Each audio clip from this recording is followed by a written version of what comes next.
My world is very chaotic and very unstable, and there's a lot of heartache. That's Mariluz Garcia with a mother's pandemic dispatch.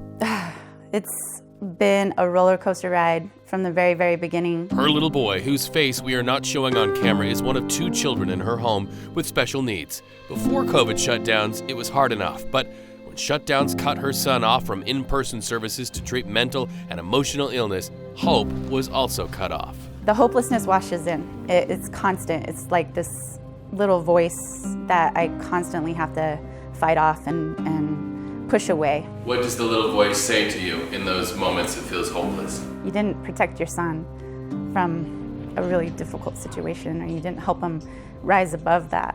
And that's always like haunting me as his mom. Garcia is one of thousands of parents across the country whose children needed in-person special programs to intervene early for mental illness. When the world was shut down, this mother's son was shut out. And you have all of those issues kind of come into play and intersect during a time when the world shut down.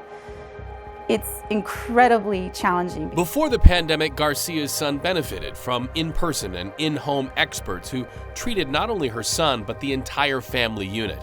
But when COVID hit, doctors pushed him off to telehealth. All help limited for him to the reach of an image on a computer screen. He's not going to sit for telehealth and look at an iPad for 50 minutes. It's not going to hold his attention. It's not good for him. The result? The pandemic took a difficult situation and made it unbearable. It's why the American Academy of Pediatrics declared American children are starting 2022 in crisis. Isolation and disruption during the pandemic hitting all kids, and especially kids who need a little extra help. The consequence?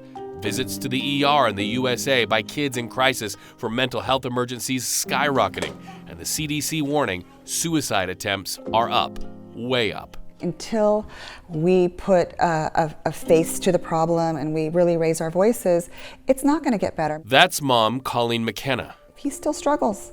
He still struggles. Before the pandemic, her son had conquered many mental and emotional challenges and was thriving.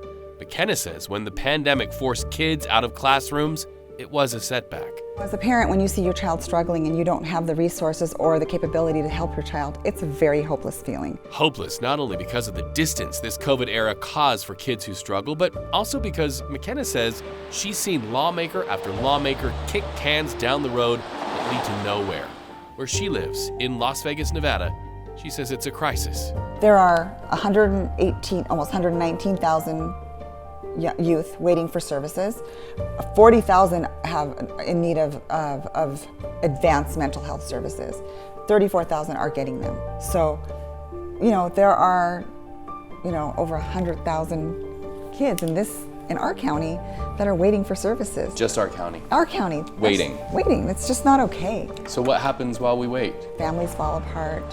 Children fall farther behind in school and life. Damage is done that really can't be repaired in the future. It's too much. Because there are things that can be done.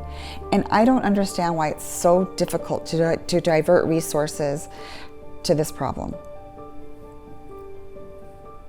What could be more important, honestly? For Spotlight on America, I'm Reed Cowan.